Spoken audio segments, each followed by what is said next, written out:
welcome everyone to TYT Community here on the TYT Network.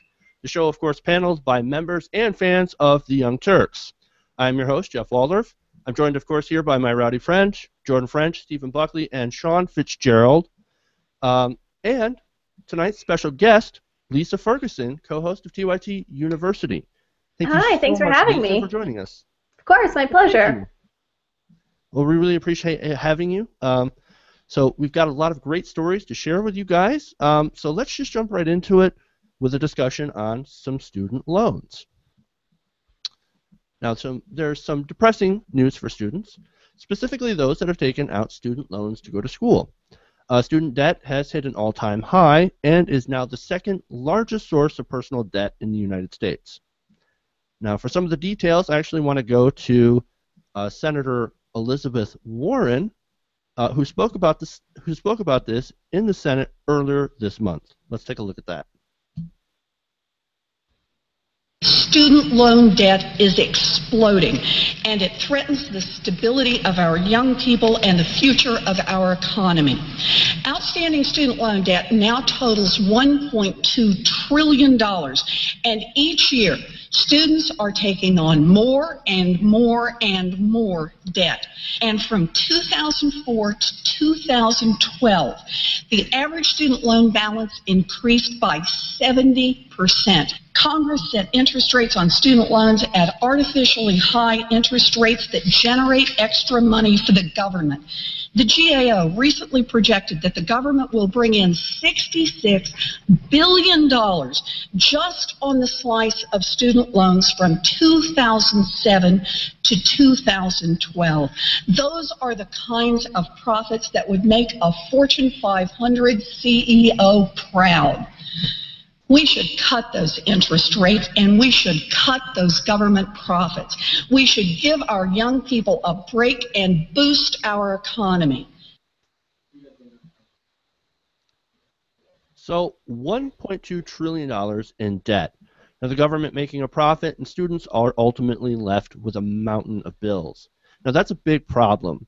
Now in the same address to Congress, Senator Warren outlined a bill to reduce interest rates, but recognized that this alone wouldn't actually solve the entire problem. Now, I want to go to you, Lisa, actually, first as co-host of TYT University. I'm sure you've covered this topic a lot. So I would just want to ask you, and the panel, of course, overall, what the impact of the debt being so high for students will be, and what ultimately can we do to solve this problem? Sure. Yeah, well, we cover student loans time and time again. We cover it on TYT University, and then I cover it a lot on my own channel as well. And the really big problem with student loans right now is it's really twofold. For one thing, you have, of course, the high student loan interest rates, which Elizabeth Warren has mentioned. And so you have students who are just accruing interest year after year after year, and in many cases they're only paying off the interest every month because the interest gets so high that as far as their paycheck is concerned, that's really all they can do every month is to just pay off the interest. So then you have problems like it's really crippling the entire economy because recent graduates who are paying off their student loan debt, because they're having to pay off that debt, they're not buying houses, they're not buying cars, they're not going out to eat, they're not contributing to the economy the way that they normally would if they didn't have to pay back those student loans.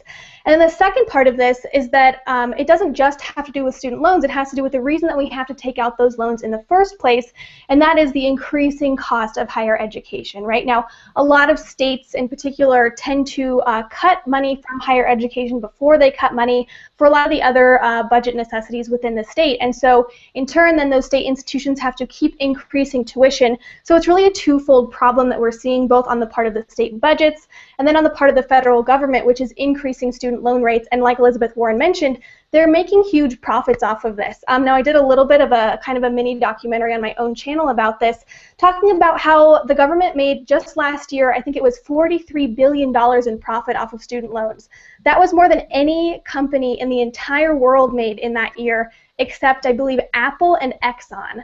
So they really are making huge profits off of this. Now, as for what can be done in the future, I think that basically the main thing that we really have the power to do is to really support the people like Elizabeth Warren, who obviously care about in decreasing the student loan interest rates Unfortunately, we don't have a lot of people in Congress right now who are really making student loans a priority, but coming up in this midterm election and then the 2016 presidential election, we should start to see especially Democrats really make that one of their top platforms, because the students are getting so upset and because there's really nothing else that can be done at this point. So I think as we go into these midterm elections, as we go into the 2016 presidential election, the main thing you can do is to really make sure you're supporting those candidates on the ballot who are going to put your needs first when it comes to your higher education.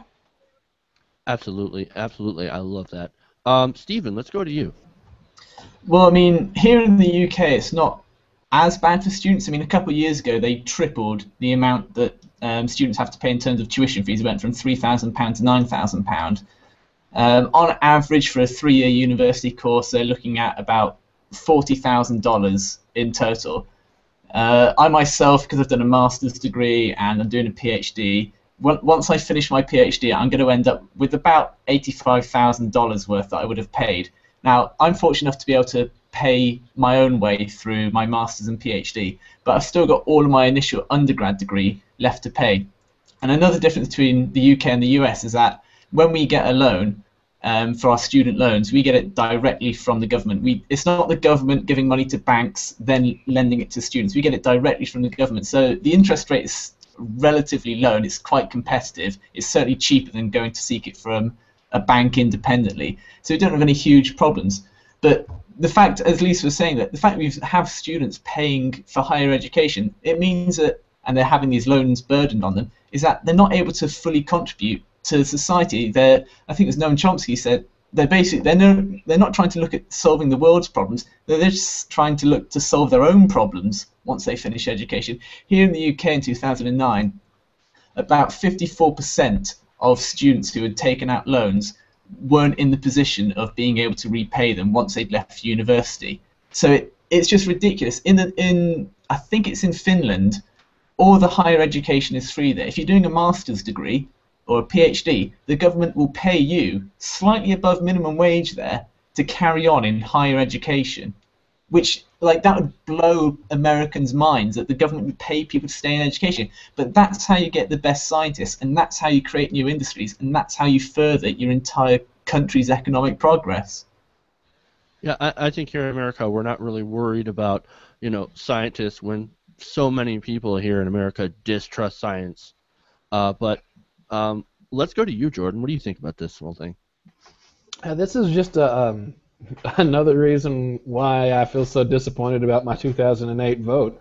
If people remember 2006, 2007, candidate Obama, one of the things he ran on was, instituting some type of civil service agreement where if you did a stint of military service or a stint of civil service, which many countries in Europe have something like this, then you got a scholarship to go to school.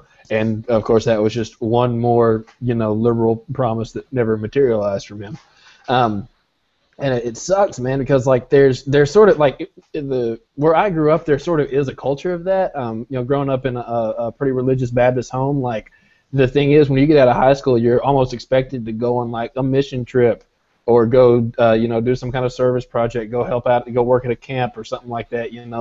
Like kids have that's built into young people. Like we want to get out and do good things and make a difference, and we're full of ideas and we've got energy, and there's such potential here to open the doors for kids to serve and to do good things for the country, and at the same time reward that with the promise of higher education that in the long run does amazing things for the country. To Stephen's point earlier, we know beyond a shadow of a doubt what having a more educated population does. That the problem, and this is like why I love Elizabeth Warren, man, because she's a true liberal. Like she's not like support the party line, support the government when you're in power, like because this is big government that she's coming after. Like the government is the one raking in huge amounts of money off this, and she's saying we need to stop doing this. Yeah, it's great. We're getting this, it's helping a lot of our budget. This is one of our biggest sources of profit, but it's not right. It's not so wrong. I'm sorry to butt in. That just seems so abhorrent.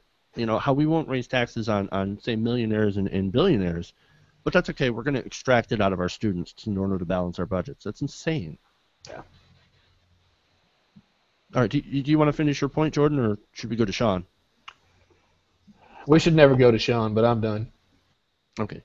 And of course, by the way, it's all open, so if you have something to say, like, just go ahead and pop in. Right.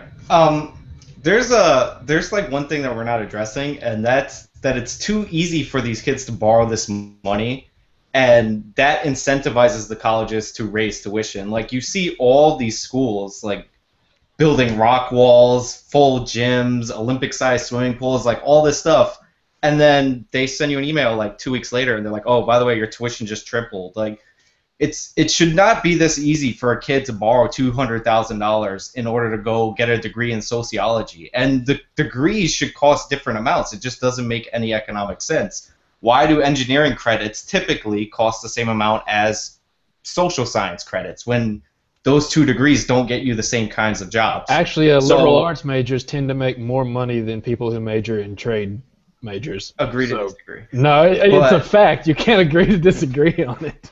Agree to disagree. I also think that student loans should be dischargeable through bankruptcy, and I really don't see, and to Stephen's point, they're actually not lent through banks anymore. They got rid of that. They're just directly from the federal government now. But they should be dischargeable through bankruptcy, and the colleges should be incentivized not to raise tuitions in some way, and right now we have the exact opposite incentive. Well, and to jump in, that's another, I don't know if this so much is a broken promise as far as one that hadn't been lived up to, but that was part of the deal whenever the government took over the loans in the United States. Was there was an expectation that if you paid on your loan for X amount of years, it got forgiven regardless of what the balance was, and I haven't seen that materialize either.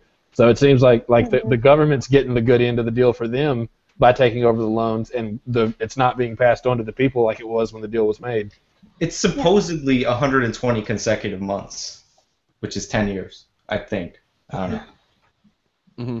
Like if you but I think what we're really seeing is it's a case of profits, putting the profits way before you put the borrowers. And we're seeing like the exact same sort of predatory lending practices that we saw in the 2008 mortgage crisis, which we saw how that turned out, but we can't learn from our mistakes. We continue to lend people the money who we know can't pay it back, or who the banks and who the federal government know can't pay it back, but they lend them that money anyways, and then they come after them with some pretty serious harassing, debt collecting behavior when those students then default on those loans. And that's a good point. And we also have the problem, I think, of where do people go when they graduate from college? The jobs aren't there, and and that makes it incredibly difficult to pay back those really expensive loans when you just don't have those jobs. And we could talk about some of the higher engineering jobs with people coming in with from India with H-1B visas, or going in and I don't want to say taking those jobs, but they're more attractive because they'll work for less, of course. And I don't blame anyone from India coming over with an H-1B and working for still what is a pretty good wage, but lower than what somebody in America is accustomed to. So we've got a lot of problems for people who go to school with the expectation that there will be some sort of career waiting for them when they graduate, and it doesn't materialize because, once again, so many different factors, and there's also a very, very weak job market waiting for them. So, I mean, what do? They end up just defaulting on debt, and we see that. The thing is, even despite kind of the job market, on principle alone, it was shown here in the UK when they tripled the tuition fees that when you raise the cost of going into higher education, fewer people are going to enter into higher education. It happened here, and I'm sure statistics will show that in America as well.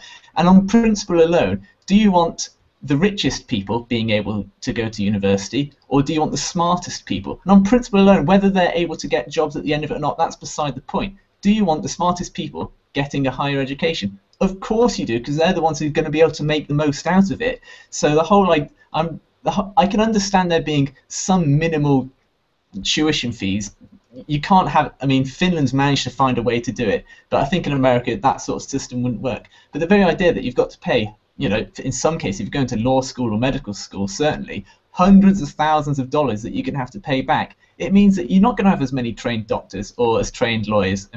Arguably having not as many trained lawyers may be a good thing in America, but just the idea that you've got to kind of only the wealthiest will be able to go to university, in a couple of years down the line, if this trend continues in rising education fees, it just seems ludicrous in and of its principle. Yeah.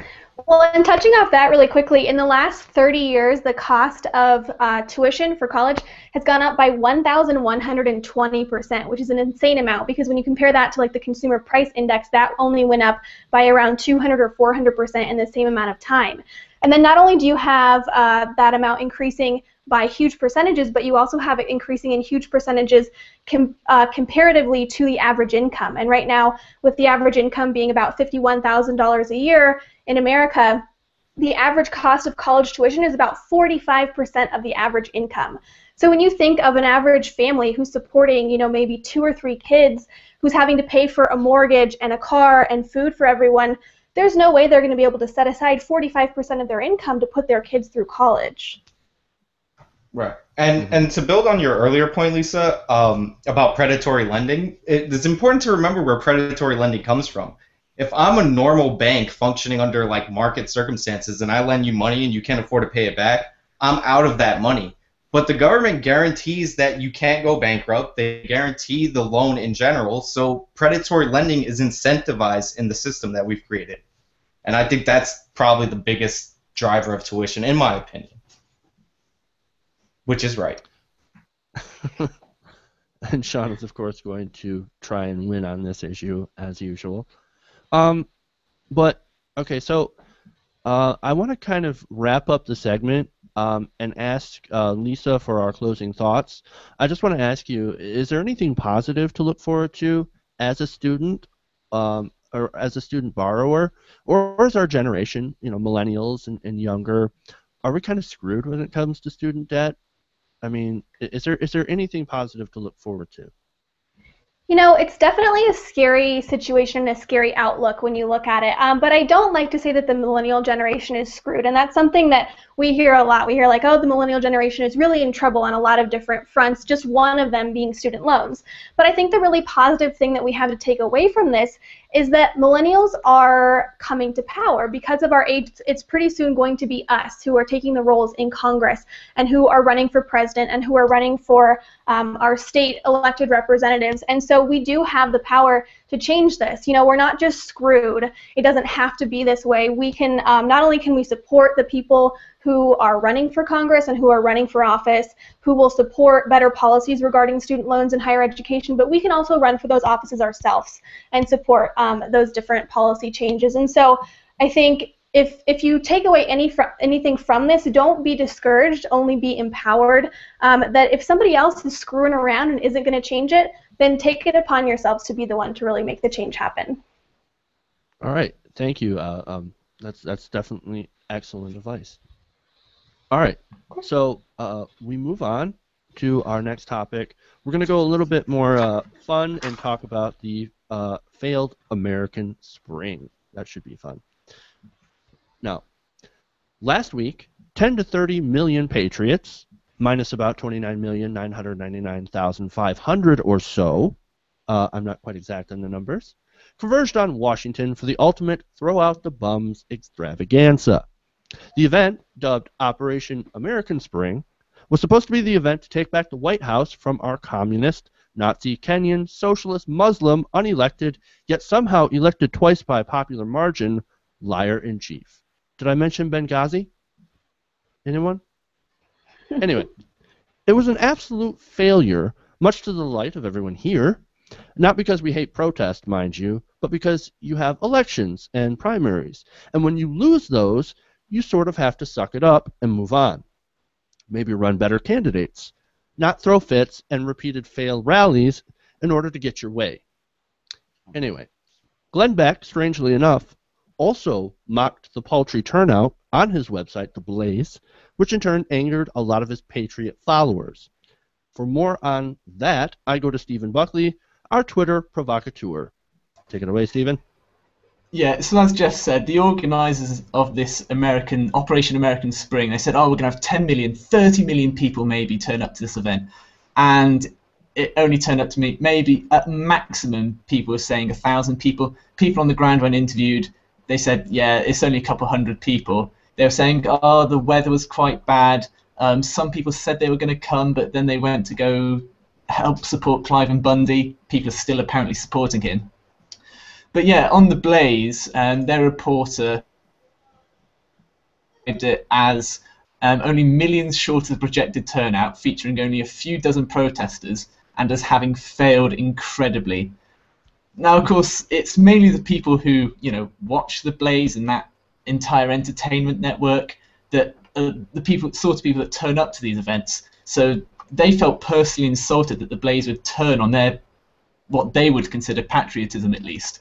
And on the Blaze's website, there are some rather, shall we say, fruitful comments.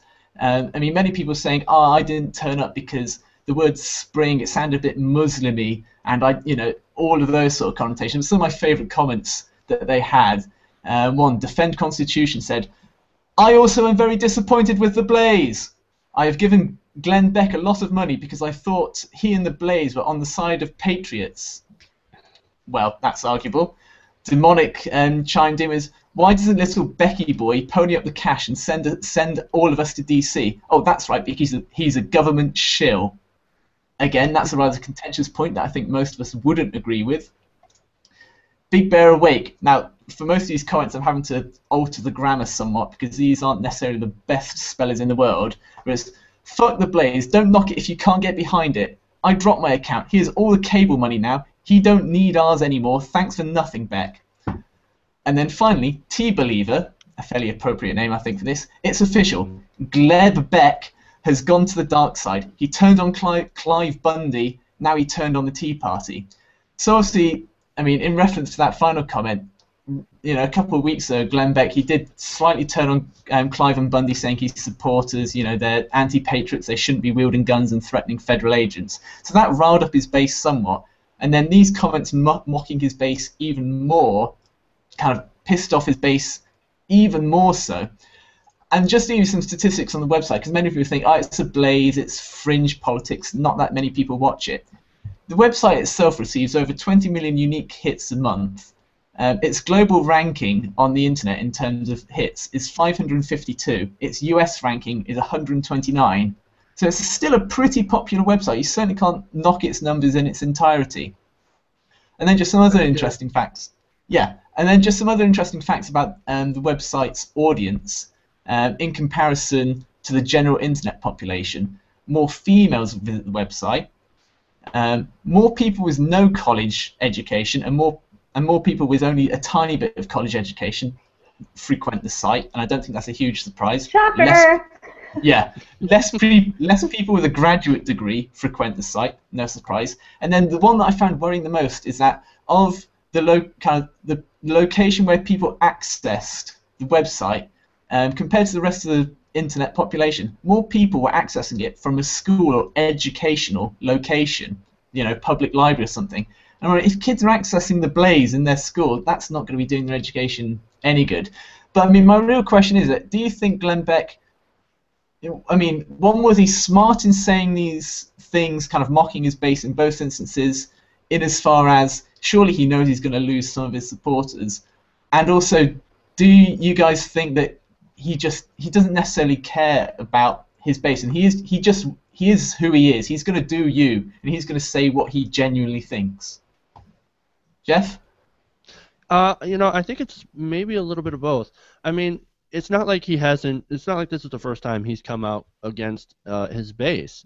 He's actually said once in a while he does say a few rational sounding things, which I think is horrible for me to say, because I'm sitting here going like, oh my god, I can't believe you just said something somewhat rational. So, but he does every once in a while. I guess broken clock can be right twice a day. Who knows? But to get back to my original point is that I don't think this is really going to affect him too much, really, when it comes down to it. A couple of people will turn away from his site, but the guy if you see he's got so many people going to his site, and he's got so many people watching. A couple of nuts, very hard right, hardliners, they're not going to make a whole lot of difference, and Beck is just going to continue being Glenn Beck. And besides, the next day he'll probably pull out a blackboard and talk about Benghazi, and he'll get them all back. I mean, where else can they really go? Yeah, I completely agree with that. I mean, Lisa, do you think that, Glenn Beck is insane, or does he have those small moments of rationality? No, if I can think- jump in. Sure, yeah, go ahead. Okay. I don't know, ladies first. Go ahead, Lisa. All right. I think that people like Glenn Beck, like Bill O'Reilly, I think that 90% of what they do is completely calculated. And I think while they are certainly right-wing and they might be a little nuts from our perspective, I don't think that they believe everything they're saying. I think they say what they say because it is generating a huge base of conservative nut jobs, and that's bringing them a ton of money. It's bolstering their on-air personality. It's selling books. It's raising the ratings of Fox News and all of these different pundits or outlets for media pundits.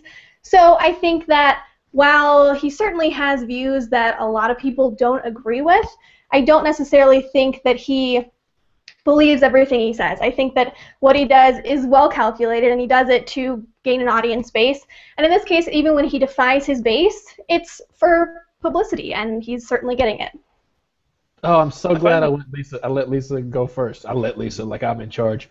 I'm so glad Lisa went first because she totally opened the door for what I wanted to say.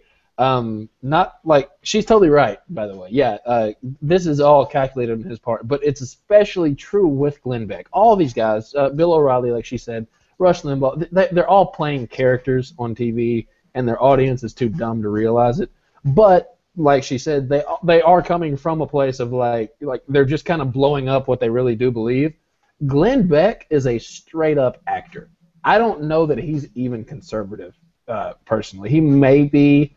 I don't know how else he could live with himself unless he's just making that much money that he's okay with selling himself out. But he, more than any of the other guys, more than Hannity, more than O'Reilly, he's just a straight up actor. He even did and he doesn't really even try to hide it that much. Back in just the fervor around his show before he finally went too crazy and got kicked off Fox News, he did a stand-up comedy tour during the height of his viewership or whatever. Like, the man doesn't believe a word he says. And everything he does, it's acting. It's reading a script, it's putting on a show, and whatever, there's no such thing as bad publicity. Whatever gets controversy around his show is what he's going to do. And he doesn't believe a word he's saying.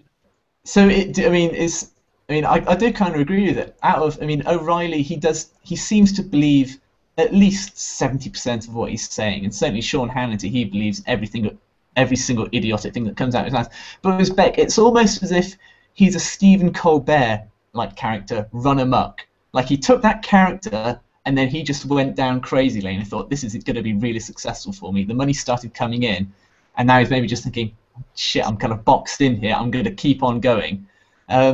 Sean, do you think he actually believes anything that he says? Does he believe 10% of what he says, or is he just straight out acting and he should win an Oscar in a couple of years' time? I think Glenn Beck's job is to sell survival gear and survival food. That's really what he got kicked off of Fox News for, because he couldn't get ads during his shows, but he would sell crap on air all the time that benefited him.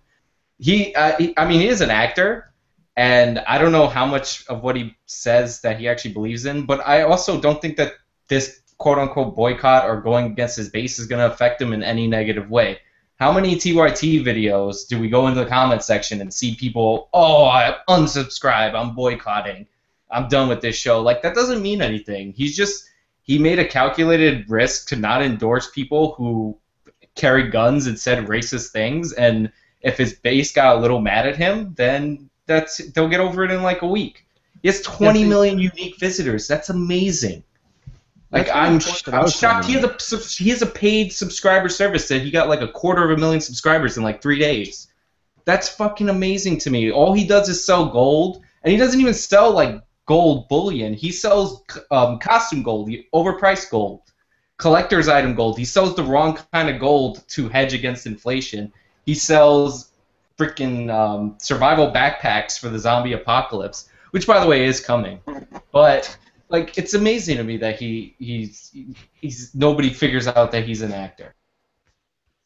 It's amazing to me that people even do that, to be honest with you. I mean, as far as when it comes to opinion, and maybe I sound a little bit naive saying that, but when you think about it, you want your people who give you news to be honest about who they are and not play some sort of character, unless, of course, you're Stephen Colbert and that character is, of course, like, he's playing a character. Unlike the conservatives who didn't know that he was playing the character. Do you know that somebody sent Glenn Beck a staff to look like Moses' staff, and he actually walked around with it for like an entire show, and I think he took it to one of his marches?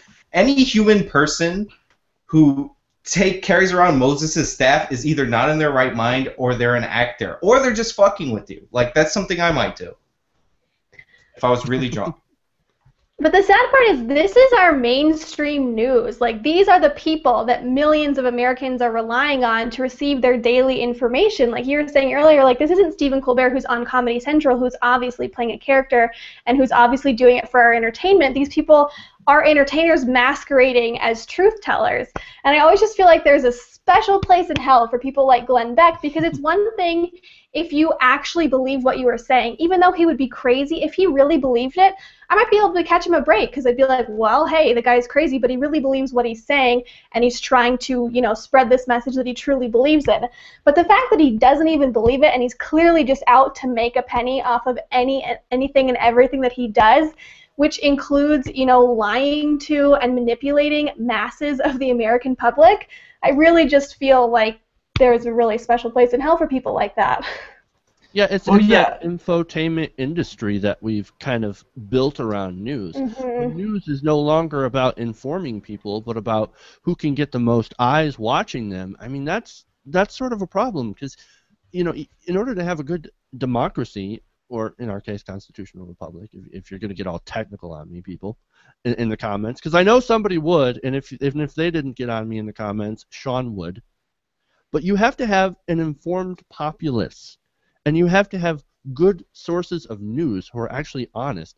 And when you've got a channel where, like Fox News and Bill O'Reilly and Glenn Beck, that are playing these characters in order to misinform you while raking in the money, that's a disaster, not only for democracy, but for society in general. Mm-hmm. Yeah, you're absolutely right. Well, I mean, like my final kind of point, and Beck, that I've kind of taken away from what you guys have said, is that either he's kind of an idiot, but he believes what he says, and, you know, that's fine. He's just preaching to other idiots, or he's the best actor in the world. He's saying, and that means he's even more evil, that he knows what he's saying.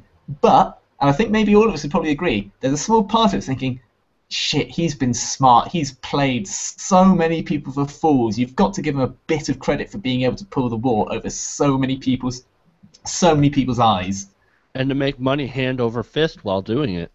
I absolutely feel like kind of a jackass, because I'm being, you know, we're out here being completely honest and not playing characters, and, you know, here we, you know, hardly make a living and hardly scrape by, while these jackasses are out there deceiving the public.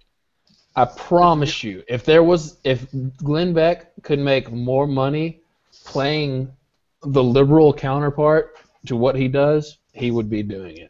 I stake everything I own on that. That just shows that there's no money in liberalism, which means you're more able to trust people who are liberals because they're not playing a role to be paid. Well, to be fair, all of us are working for Van Jones, so. Yeah. And George Soros. I thought it was George Soros, yeah. And Glenn Beck is a special place for Van Jones. Why can't it be both? All right. I just wanted to make one more kind of related point to this, and I just wanted to say, you know, I think that this shows sort of like the whole failure of Operation American Spring. It shows how little the Tea Party movement actually seems to resonate with actual people. Now, back when the Kochs were funding the Tea Party and, you know, bussing people in, they had so much more political power and more of a presence. And now that bankrolling is gone and the Republican establishment has essentially turned against them, and they're having this sort of war in between the different factions, we see how little the Tea Party actually is. At least in my opinion. I don't know. That's just what I see. What do you guys think? I think that's a fair assessment. I think that the Tea Party has gained some key positions in Washington, and because of redistricting, they've been able to group together their few amount of followers to get them elected.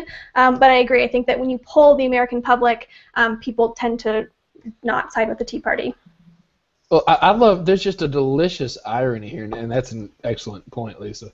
Like, how many times have we seen like Fox News, like anytime, like during whenever it's Martin Luther King Day or any like milestone in the civil rights movement, they always manage to like include some line, somehow bring the story, even in a piece where they're supposedly paying homage to these great civil rights leaders in American history, to point out that there probably weren't really 1 million people at the Million Man March. Like that's they can't talk about civil rights without saying there weren't really 1 million people at the Million Man March. So then they have this big this big gathering where there's supposed to be tens of millions of people, and a few dozen show up. Yeah, and of course, if you can remember the truckers, and if you can remember some of the earlier rallies where they had actually taken Photoshop pictures from President Obama's rallies, his inauguration day, and put that on their site,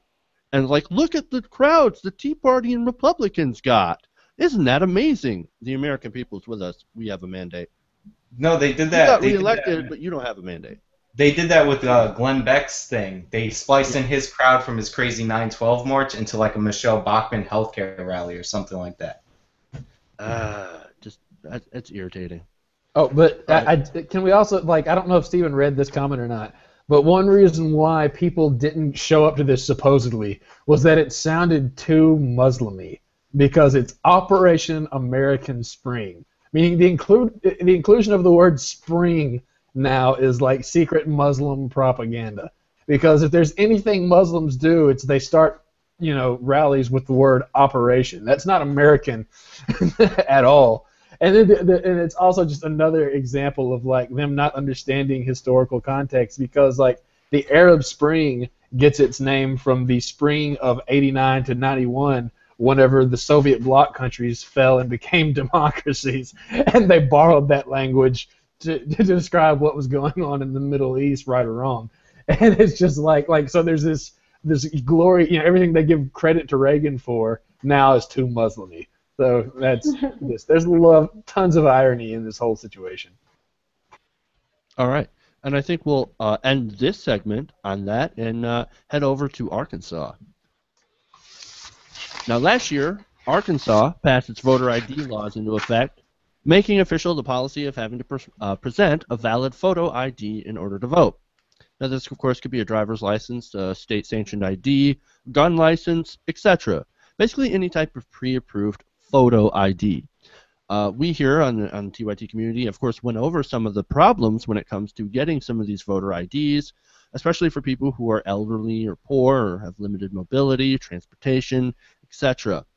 Now, a federal court has just recently struck down the law, but as it stands now, it's still effective in the state of Arkansas and is causing a great deal of confusion for the voters.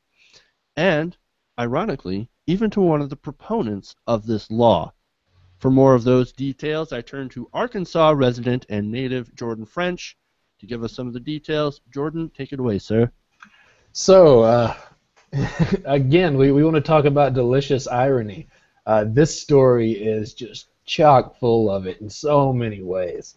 The man who, unfortunately, in all honesty, will probably be the next governor of Arkansas, Asa Hutchinson, went to go vote today, and like all politicians, of course, brought a cadre of reporters, and it's a big deal to get that shot of you casting your vote. There was a wonderful instance whenever Bill Halter was running against Blanche Lincoln a few years back, and it backfired on her. She wasn't allowed to vote in Arkansas because they determined that she didn't have a valid residency there while running for Senate in Arkansas. Anyway, Asa goes to vote, gets to the booth and realizes that he left his driver's license back in his office and can't vote. Now, this is problematic. I want to talk about something that most news outlets aren't covering, but the ASA's campaign is trying to get ahead of this and stop this. That means he drove to the booth without a driver's license, which, if he had gotten pulled over, wouldn't mean anything because he's Asa Hutchinson and nothing would have happened to him. But had that happened to Joe Blow, I was just in traffic court this week because of that car wreck I had. I hit city property, so I had to go pay a fine. And like everybody in line in front of me was there for driving without their driver's license on them. Like it's just pitiful. Like that he can openly do this and nobody cares. Now he told a reporter for the Arkansas Times that he got in his pickup truck, went back to his office and got his license and came back and voted. His campaign has since clarified that a staffer went and got that license for him, but that still means he drove himself to the voting booth in the first place without his license on him. But then the obvious issue here is, okay, so this is a very wealthy guy he's only here to vote because it's a publicity stunt. He's there to vote so people can record him voting and he can throw in an ad. If you are a poor American who's trying to, take one of the few ways you have to make your voice be heard, and you're somebody who doesn't have access to a car, and there's lots of people that can't afford cars in Arkansas, and they're mostly minorities. I'm not even talking about the blue-collar worker who can't get off work, because he works a shift. Him working on the floor when he's supposed to be there is what makes the company run. I mean, that guy's plight obviously is enough to think these are stupid, but I'm talking about people who have to maybe miss a meal to be able to afford public transportation fare because we don't have decent public transportation in the South because there's a lot more car ownership than there is. So poor people here are really screwed. But somebody finds a way to afford to buy their license for the first time. Maybe they're 60 years old and they've never had a photo ID. They finally get enough money together. They miss a meal or two, and they can afford to buy it. They miss another meal or two, and they can afford to get to the voting booth, or they spend the time to find somebody who's volunteered to drive them and get a ride lined out. They do all this stuff, and then they realize, hey, I haven't carried this license on me for 60 years. I'm not used to remembering it. I forgot it. How do they don't get to vote? There's people out there, this is a huge, it's not an inconvenience like it is for ASA. It's a deterrent. It's an obstacle that stops people from exercising their democratic process, and it's what ASA should say at this point is, oh wow, you know what? Maybe this isn't as simple as having your license on you. Maybe I should show some empathy and rethink my position on this. But this is going to be the first. Again, he's probably the next governor of the state, and not to get too sidetracked from the story, but this is my state. It's near and dear to my heart. Arkansas has had the fortune of being one of the few places in the world that has had 3 consecutive leaders back to back to back, not counting Jim Guy Tucker, who we kicked out, who have been incredible. Mike Beebe, our current governor, believe it or not, Mike Huckabee was a hell of a governor. He's a different politician than he is TV host. And then Bill Clinton. We've had 3 governors back to back to back from different parties who have been amazing. And Asa Hutchinson is probably going to break that streak. But anyway, I'll go ahead and throw this to you guys. I want to get Lisa's perspective on this, and then Stephen, because I do want to get one more American to weigh in on it, and then Stephen's perspective from this uniquely American problem. Well, as far as this story in particular, it's just hilarious, right? Because it's man, talk about irony, talk about throwing karma in your face.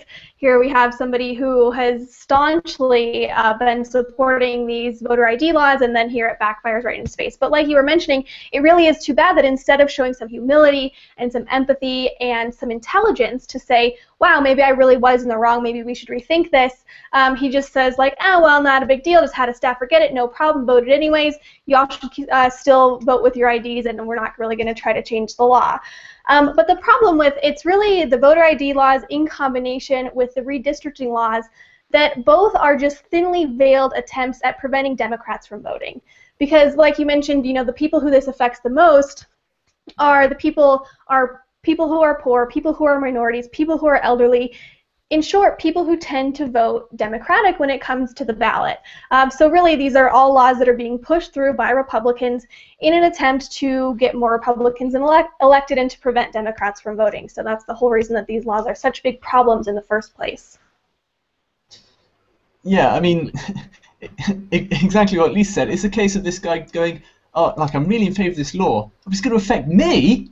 Me? Oh, well, maybe it's not such a good idea. I mean, okay, I suppose, then again, I do have loads of people and staffers who can just help me, you know, get through this problem. It's just a case of so many kind of Republican people in office, how they, and essentially kind of the voter ID laws, as we said, they're hating on the poor and the minorities. That is what they're doing. They're stifling those votes. They just don't care about those people. And they just don't have the ability to empathize with people not in their position. I don't know, it's not all Republicans, certainly not going to tar them all with the same brush, but certainly it seems a vast majority of Republicans who are running for office or are in office, they're just unable to put themselves in other people's shoes. And this is just a perfect case of, oh shit, this law is actually going to affect a lot of people. It's just ridiculous to me. Well, and to build on that empathy point here, let me throw this out and then get Sean to weigh in, and we'll close the segment out with Jeff.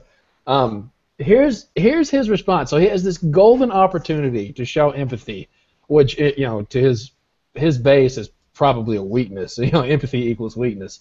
But here's what he likened it to. This is my understanding. This is from the Arkansas Times. This is a quote from Asa Hutchinson. He said, you know, responding to people who would say this, what we're saying, like, hey, shouldn't this point out a big flaw in voter ID laws? He said, I'd make this comparison. I've actually done the same thing flying out of an airport. I realized, whoops, I don't have my ID, and I had to go back and get it. That's like how, like, not only can he not show empathy, that's how disconnected he is from the plight of the poor. Like, that he thinks, like, oh, this is just like whenever I'm flying first class in some, you know, for some NRA event, because he's an NRA lobbyist and a private security lobbyist, and he's about to run our country while the rest of the South is passing crazy gun laws, but I don't want to get sidetracked. I said about to run our country, excuse me, about to run our state, while states around us are pushing for crazy gun laws we've been able to avoid. Anyway, that's what he likens this to. The people who, like, literally, like, it is a sacrifice for them to go vote. He can't see past it. Oh, I forgot my ID for a plane one time, and I had to go back and get it. I even had to buy another ticket because I'm super wealthy and can buy tickets when I forget them. It just, he's such. I can't be professional. Sean, go ahead. It's insidious and it's intentional. Yeah, what I wish would have happened is that he would have just pointed to a poster of himself as one of the people that you could vote for and been like, that's my face, and had a big freak out over this. Instead, he went and got his ID, which was totally lame.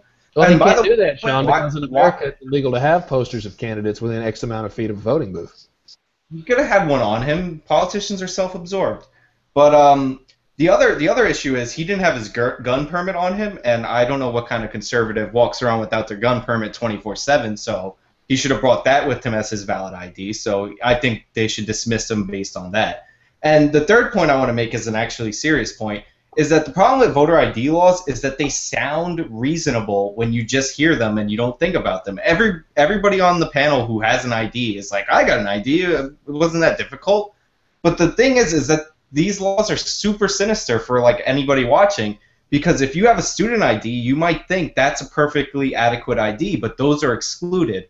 A gun permit, because gun owners are more likely to vote for gun candidates, which are Republicans, is included in an acceptable ID. So the laws are set up and cleverly written that even if you think in certain cases, like being a student, that you have the right ID, when you show up to the polls, you turn out to be screwed. And I think that's the worst part about voter IDs, is because most people don't think about them beyond a second. They're like, well, I use an ID to rent a car or whatever.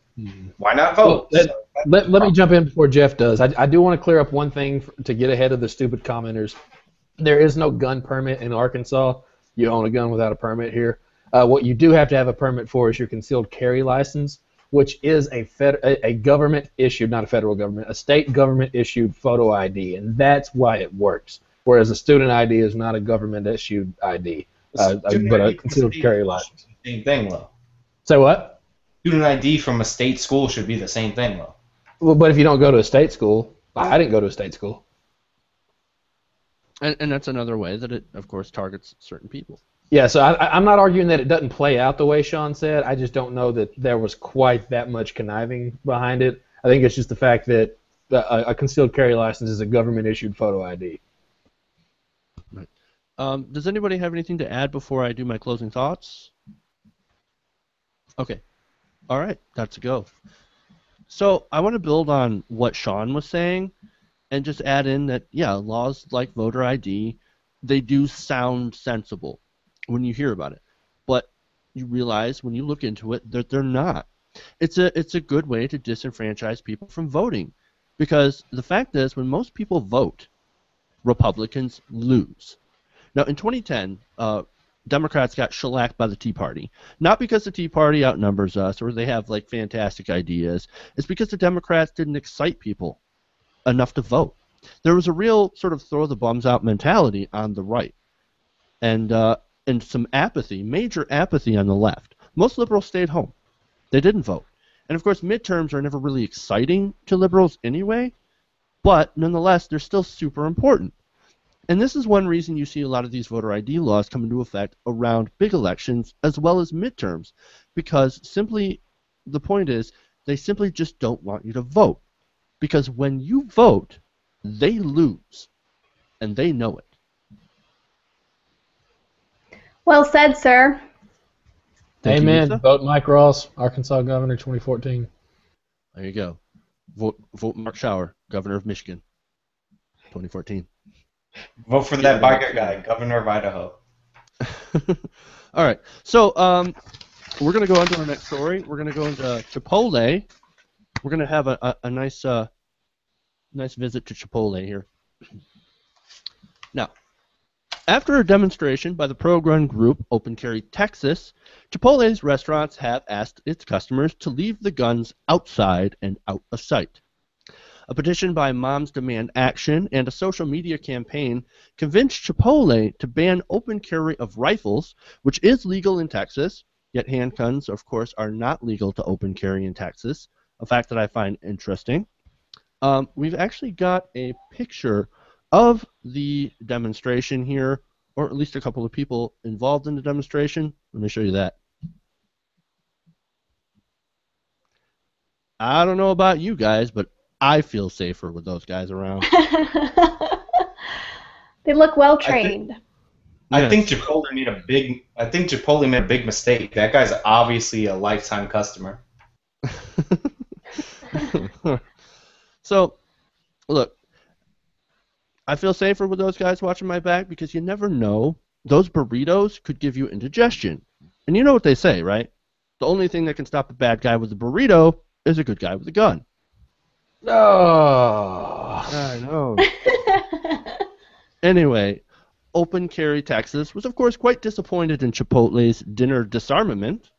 And one of the attendees of the lunch had said, quote, "I'm honestly a little bit disappointed, but it is their right to do that as a corporation," which, of course, he's 100% right.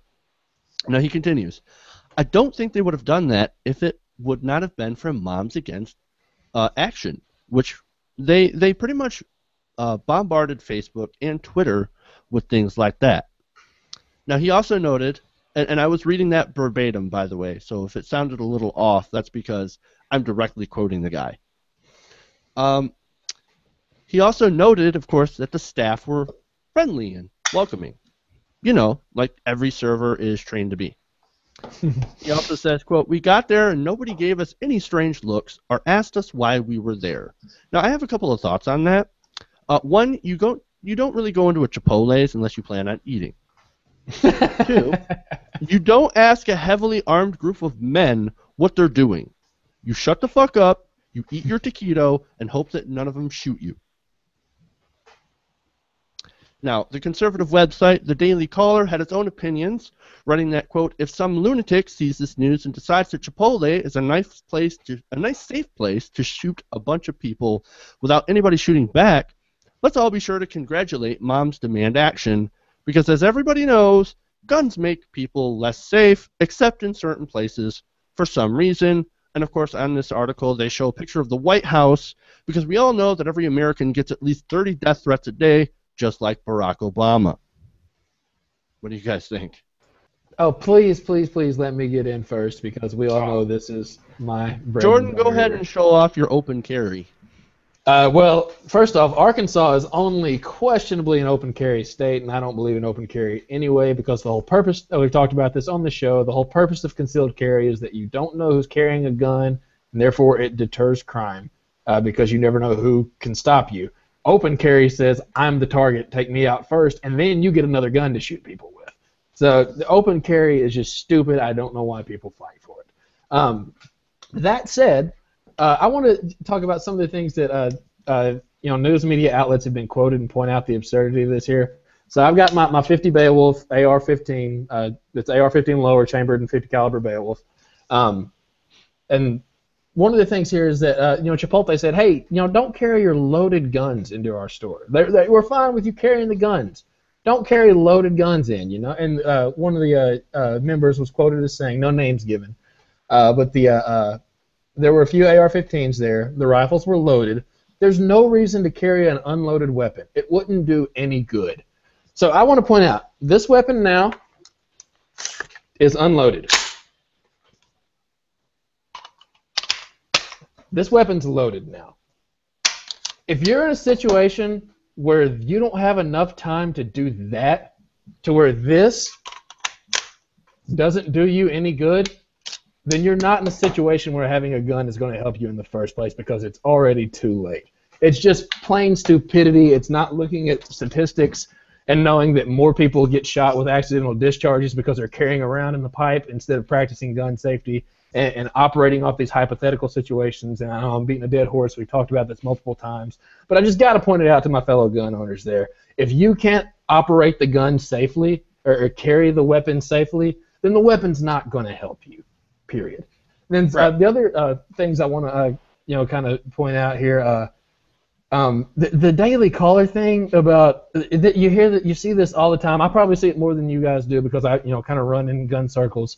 But the whole, oh well, the president's surrounded by men who carry guns. Yeah, all right, fine. You know what? Let's go. Let's meet those people where they're at. Let's agree with their logic. So from now on, to carry a gun, you should have to go through everything you have to go through to be a Secret Service agent.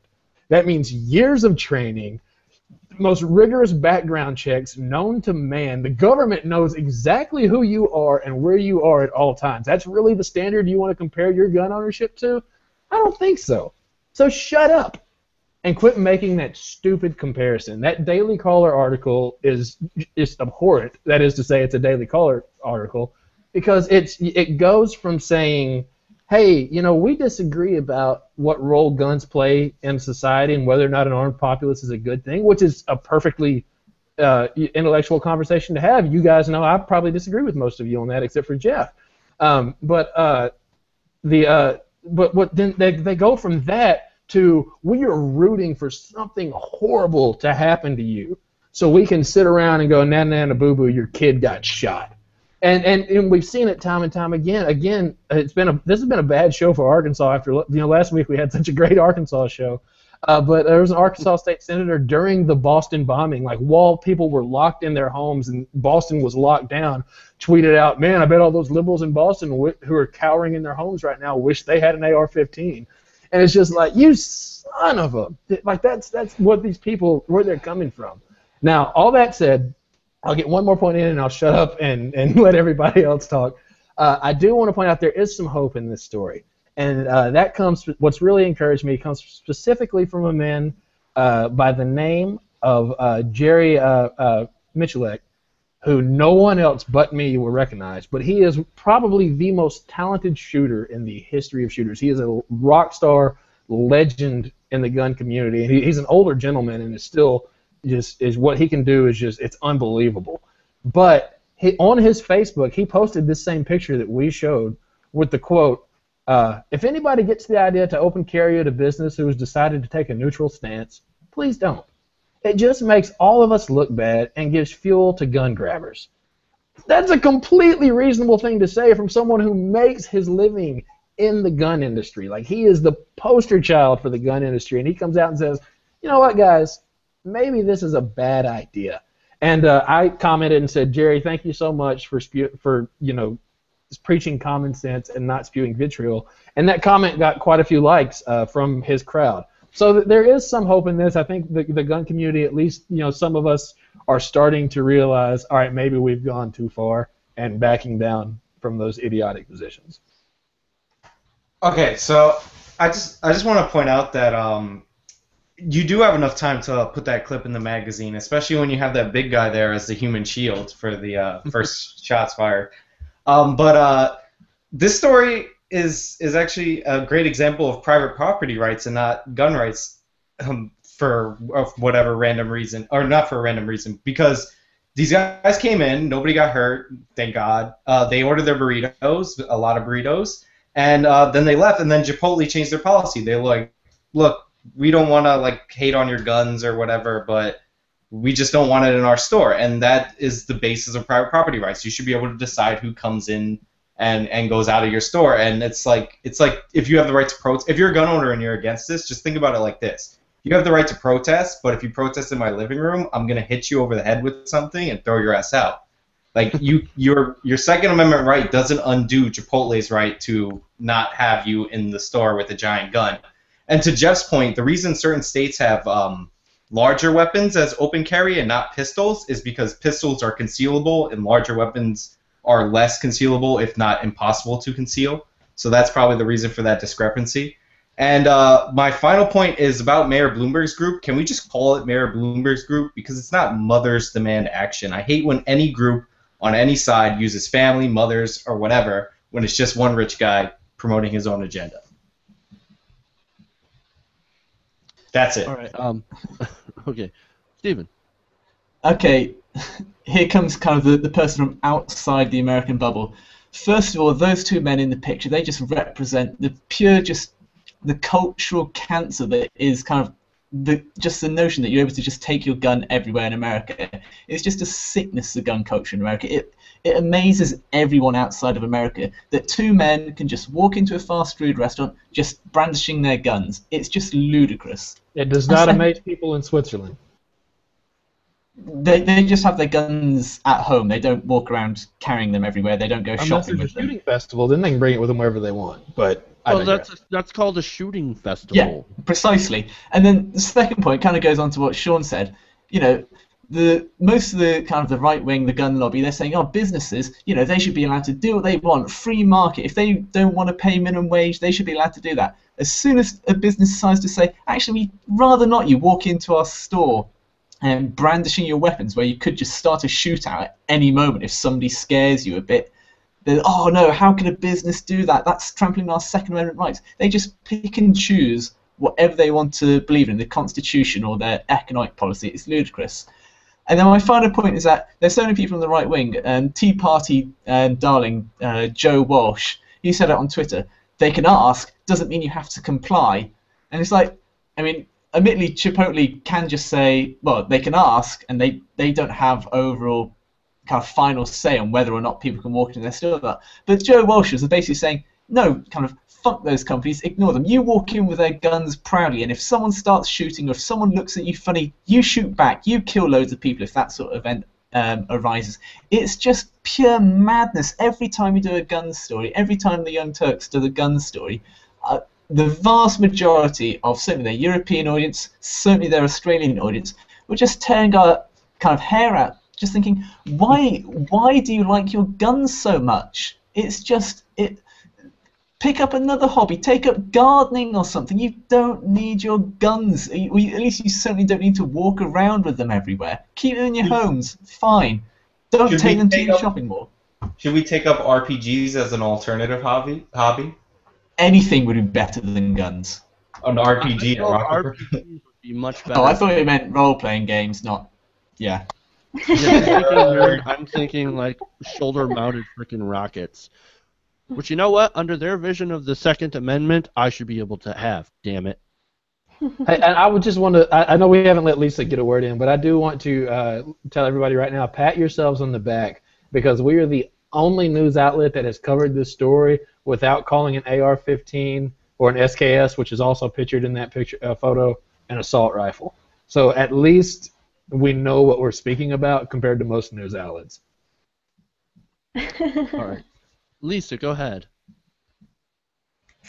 Well, I think the interesting thing about the Second Amendment is that what a Second Amendment calls for is a well-regulated militia, but it's those two words, well-regulated, that people really like to leave out when they're talking about the Second Amendment.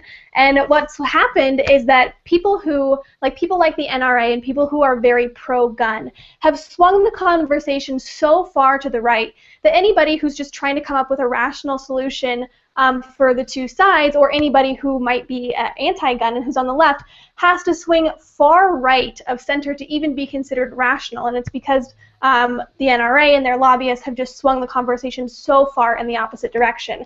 And this argument that people are using in the case of Chipotle, and that people like to say, is that the only way to stop a bad guy with a gun is a good guy with a gun. That argument has been disproven time and time again. Specifically, I think it was late last year, Mother Jones ran a really great investigation of the, I think, 62 mass shootings that happened over the last 30 years. They came up with a ton of really important findings from that, but one of those findings is that not a single one of those mass shootings was prevented by a good person with a gun, even in areas where concealed carry was allowed, even in areas where you were allowed to have a gun. So that argument is just it's basically a lie that's just perpetuated by the NRA in an attempt to sell gun sales, and it's working. But just on a little bit of an interesting personal note, I live in Colorado right now, which is a very conservative state in many areas. It does kind of tend to be a swing state, but there are some areas of Colorado that are very staunchly conservative, and the Chipotle that's near me has had a sign on it saying no guns allowed on the premises for months, for well before this incident ever came to light. And I always thought that was a little bit interesting, specifically in light of this most recent kind of thing that's going on. To add on to your point to Colorado having some very, very conservative areas, we've done stories before about how parts of Colorado are trying to secede, or tried to have a vote to secede. And so that just shows you kind of the level of crazy that you have to deal with down there. And I apologize that you have to deal with that. Well, but thank hey, you. At least you can go to Denver and get high, right? Well, hey, you can get high in the whole state. You don't even have to go to Denver. That's right. And to be fair, they did want to secede to become their own state and fuse with like another massive other conservative states that border, like a tri-seceded super state. Yeah. So they weren't going to leave the country. That Colorado can be a little extreme in a lot of ways. That specific area that wanted to secede is this area that's kind of like northwest-ish of Boulder, that's just kind of known for being crazy. It's a very small section of the state. Although I'm not saying that Colorado definitely doesn't have its crazy parts, but that part accounts for a very, very small population of Colorado. Mm-hmm. Right. And back to some. Wait, Jeff, I got one more point. Nobody's ever going to shoot up a Chipotle, because Chipotle is the most amazing place on earth. Anybody who's ever been there knows it's awesome. And in fact, Texas should send convicted criminals to Chipotle, have them eat there 2 times a day, and they will be rehabilitated. Scientific fact. And to actually get to a more serious point, building on something that Lisa had said earlier, I think a lot of this is, the conversation being dragged to the right by the NRA and by extension the gun lobby is because I think, and I've said this before, the NRA has won and they've run out of ideas. They have control of the conversation. This is why we can't even talk about gun control, which, by the way, gun control doesn't mean we're going to ban your guns, we're going to grab them all and throw them in a fire or run over them with that steamroller, as that meme loves to point out on Facebook. That's not what gun control is about. Gun control is about, background checks and tighter requirements for being able to own and operate weapons in places where you can, legally carry them. It's really all about safety. And back to the point of where the NRA has won, They've ran out of ideas. Nobody's challenging them on any of the crazy stuff that they do. So they have to sort of make up crazy sort of things in order to keep scaring people so that the gun manufacturers can continue to sell guns. And that's really what it comes down to, is how many guns can we sell? How do we make people scared enough to sell them? And that's sort of what you see the rhetoric on, like, the Daily Caller saying, oh, well, guns, like, obviously more guns will make you more safe, so you need to buy more guns. That's all about selling guns. Yeah, it really does come down to money at the expense of safety and at the expense of hundreds of lives, as we've seen over the course of the last 30 years with these mass shootings. And with the NRA, too, what you were saying about what we were talking about them, like, dragging that conversation so far to the right, is that even people who would normally be seen as pro-gun spokespeople are even getting thrown under the bus by the NRA. I believe it was early this year, it was one of the editors of Guns and Ammo magazine wrote a piece talking about, emphasizing that about how the Second Amendment calls for a well-regulated militia. And he got thrown under the bus so hard that he was fired the very next day, even though it was a very rational argument, not at all anti-gun, just pro-background check, pro-responsibility, in many ways pro-gun, but because that conversation has been swung so far, his points of view were not even tolerated. He was fired immediately the next day. I've got to jump in here because Lisa's right and wrong, and the problem is she doesn't know she's wrong. But she's wrong in the sense that she's doing exactly what she's right about.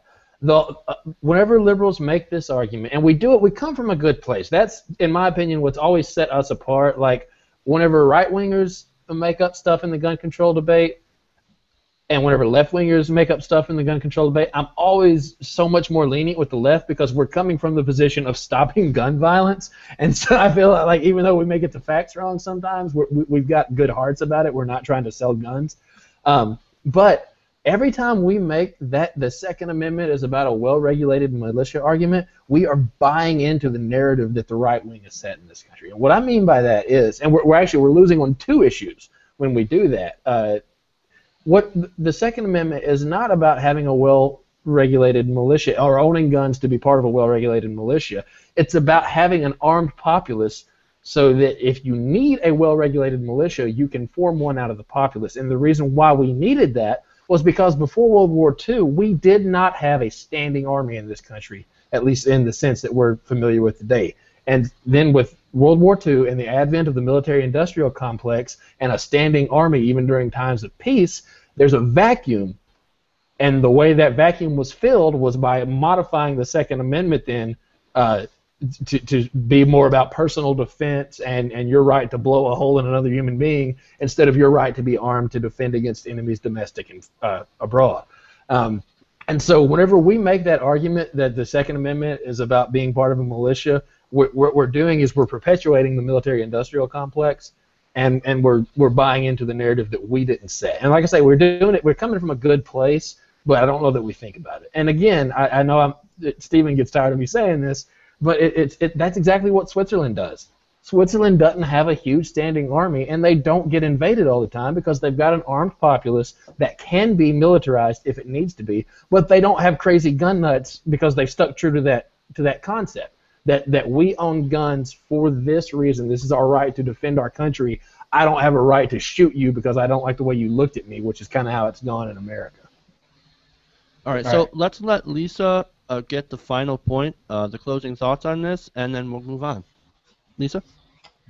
Yeah, well, I think that this is a great move on Chipotle's part. We've also seen a couple companies like Starbucks and Jack in the Box in the wake of this also announced that they would do the same thing, prohibit guns on their property. And I think that it's really all about creating a culture in which we are going to let people have their Second Amendment rights, but only in a way that's responsible, only in a way that's safe, and only in areas where it's appropriate. And so I think that this move has really been a great step in that direction, and will hopefully, once we start to create a stronger culture, will start to lead to new developments like stronger background checks and stuff like that.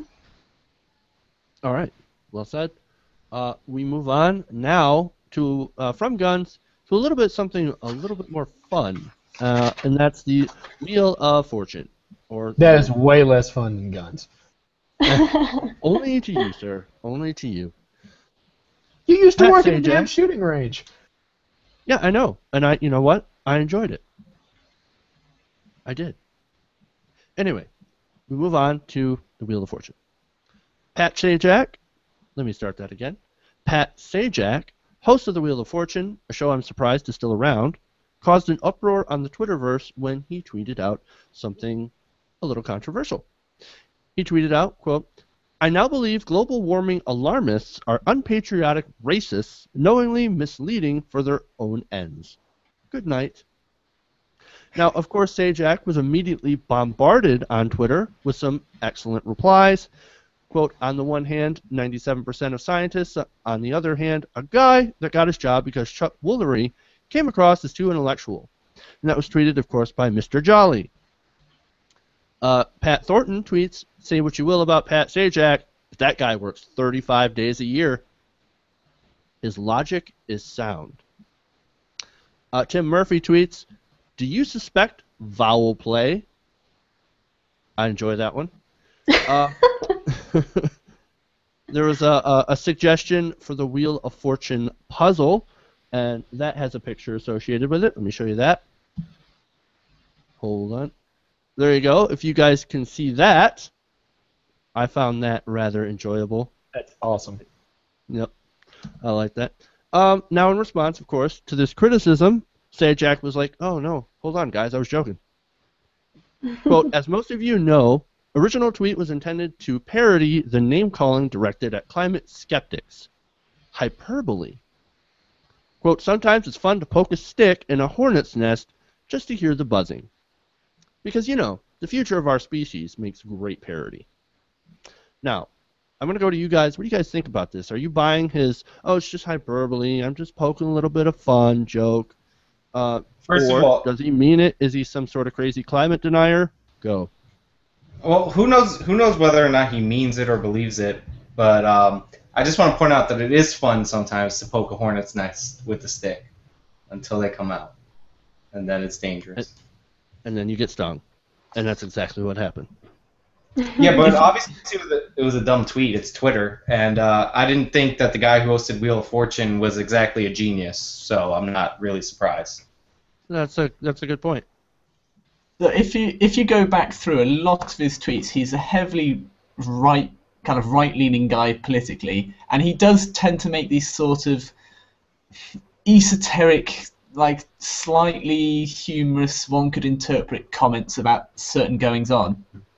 But for this specific tweet, he was trying to make a point about kind of people are calling climate skeptics certain names, but throwing in the whole racist thing, it just he's not a comedian. He's not, and I mean I haven't seen him on TV personally. We got rid of Wheel of Fortune here in the UK about a decade ago. Christ knows why you guys are still putting it on TV.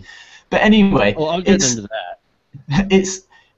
For me, I'd say that he's guilty. He may not necessarily mean it, but it's so poorly phrased. The point, if any, he was trying to get across is just lost. And with his history as well, he's probably backtracking a bit. He may not fully believe it, but if he may not believe that climate deniers are racist or whatever he said, but I'd put at least a small amount of money in that he doesn't think that climate change is at least caused by mankind. Yeah, no, I'm going to date myself here. There's no, like, if we do a TYT Nation Supreme Court, all of you who vote not guilty are wrong here. Pat Sajak is the opposite of Glenn Beck. So Glenn Beck is an actor who masquerades as a pundit. Pat Sajak is a game show host who is a right-wing nut job who masquerades as a host. TYT covered this years back. Pat Sajak, I can't remember if he tweeted it or if it was before Twitter was real huge. But okay, so so Keith Olbermann now is back in sports. Before he was in sports this time, he was in politics, and before that, he was in sports. Well, Pat Sajak used to have his own talk show, and it was god awful, and it didn't last long. The man's a wonderful game show host, but he's a horrible talk show host. And to Steven's point, the reason Wheel of Fortune is still in the air in America is because it prints money. It is a money-making endeavor. Full disclosure, my father-in-law won several $1,000s on Wheel of Fortune. So maybe I'm tainted by Wheel of Fortune money. I think you're right. Actually, if you look at some of the Nielsen ratings and stuff, it's a really, really popular show here in America. So yeah, and it's low production costs, and it makes money hand over fist. That's why it's still around. But anyway, now that I've disclosed my dark money tie to Wheel of Fortune, anyway, so he came out and tweeted, maybe he'd been drinking one night, which was probably what prompted this, and apologized for introducing or for bringing Keith Olbermann upon the world. And of course, we come to find out what he meant by that is back during his short-lived show that no one watched and got canceled, Keith Olbermann was a guest one time. And so Pat Sajak took credit for making Keith Olbermann relevant in the world, despite the fact that he was on the show because he was already somewhat relevant, and despite the fact that no one watched Pat Sajak's show and it was probably the lowest rated thing Keith Olbermann ever did. So this is Pat being Pat, man. This is really who he is. He's letting us see his true colors. He's the anti-Glenn Beck. I kind of want to point out one time he had actually admitted that he was drunk doing Wheel of Fortune, so hosting Wheel of Fortune. I thought that was pretty hilarious. But Lisa, let's have you chime in.